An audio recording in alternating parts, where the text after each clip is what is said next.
عرب کے اندر سال کے بعد عورتوں کا ایک میلہ لگتا تھا خانہ کعبہ کے پاس. صرف عورتیں اکٹھی ہوتی تھی, میلہ لگا ہوا تھا.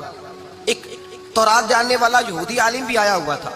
وہ بیویوں کے مجمع پہ نظر ڈال کے کہنے لگا, بیویوں, مرد کا کام تو کوئی نہیں عورتوں کے مجمع میں بات کرنا, لیکن میں تمہیں ایک پیغام دینے لگا ہوں. اللہ کے آخری رسول جو مکے میں پیدا ہونے والے ہیں, ان کے آنے کا وقت قریب آ گیا ہے. وہ بیوی بڑی خوش نصیب ہوگی جنہیں ان کی رفاقت ملے گی. عورتوں نے جب دیکھا کہ مرد آ گیا عورتوں کے میلے میں, تو انہوں نے ڈانٹا, جھڑکا, کہا چل اٹھا اپنی کتابیں اور نکل جا. حضرت ختیجہ کہتی ہیں باقیوں نے ڈانٹا, پر میں نے بات پلے سے باندھ لی. میں نے پلے سے باندھ لی اور میں انتظار کرنے لگی کہ اللہ کرے وہ نصیب میرے ہی ہو, اللہ کرے مقدر میرا ہی کھلے. آپ فرماتی میں تسبیح پڑھتی, درود پڑھتی. میں اس زمانے میں جو اللہ کا ذکر جس طرح ہوتا تھا وہ میں شروع کرتی, اور جب فارغ ہوتی تو میں التجا کرتی کہ اللہ میرے نصیبیں کھول دے. کہتی ہیں آہستہ آہستہ آہستہ آہستہ میں حضور کی تعریف سننے لگی. آہستہ آہستہ تعریف سننے لگی. نبی پاک صادق ہیں, امین ہیں, سچے ہیں, دیانتدار ہیں.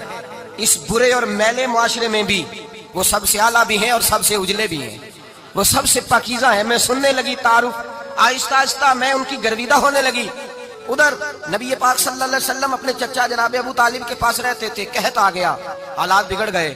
حضور سید عالم صلی اللہ تعالی علیہ وسلم سے چچا کہنے لگے, بیٹے اگر مال تجارت لے کے شام جاؤ تو بڑا نفع کماؤ گے, ہمیں ضرورت بھی ہے, اور اگر ہو سکے تو ختیجہ کا مال لے کے جاؤ. نبی پاک نے کہا چچا میں نہیں کہوں گا کسی سے جا کے, میں نہیں کہتا کسی سے جا کے, جو میرے نصیب میں ہوگا میرا رب خود عطا فرمائے گا, میں نہیں کہوں گا. مصطفیٰ نے تو نہیں کہا. حضرت ختیجہ رضی اللہ تعالیٰ عنہ کہتی ہے میں نے خود اپنی خادمہ کو بھیجا. میں نے کہا جا کے پوچھو تو صحیح کہ میرا مال قبول ہوتا بھی ہے کہ نہیں, پوچھو. نبی پاک صلی اللہ علیہ وسلم سے پوچھا. حضرت ختیجہ کی خواہش ہے کہ آپ مال لے کے جائیں. حضور نے قبول کر لیا. جناب ختیجہ الکبریٰ رضی اللہ تعالیٰ عنہ کے غلام تھے, میسرہ ان کا نام تھا. جناب ختیجہ نے ان کو ساتھ بھیجا. فرمایا تین باتیں ارشاد فرمائی. ایک تو فرمایا سارا رستہ غور سے دیکھنا میرے نبی کے ساتھ کیا معاملات درپیش ہوتے ہیں. ابھی اعلان نبوت نہیں کیا. فرمایا ذرا غور کرنا, میرے مصطفیٰ کا مطالعہ کرنا, اور مجھے واپس آ کے سبق سنانا. وہ جو تم نے چہرہ بددعا کی تلاوت کی ہو ذرا مجھے واپس آ کے سنانا.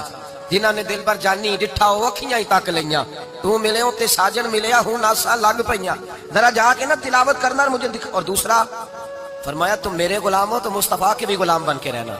میں سنتی ہوں کہ کردار کے, افکار کی, نظریات کی عظمت کے بلند و بالا, وہ جیسے کہیں ویسے کرنا. اور تیسری حضرت ختیجہ نے نصیحت فرمائی. فرمایا محمد ابن عبداللہ صلی اللہ علیہ وسلم کی رائے سے اختلاف نہ کرنا. یہ چلتے ہوئے معاہدہ کیا, جو وہ کہہ دے سو کر جانا.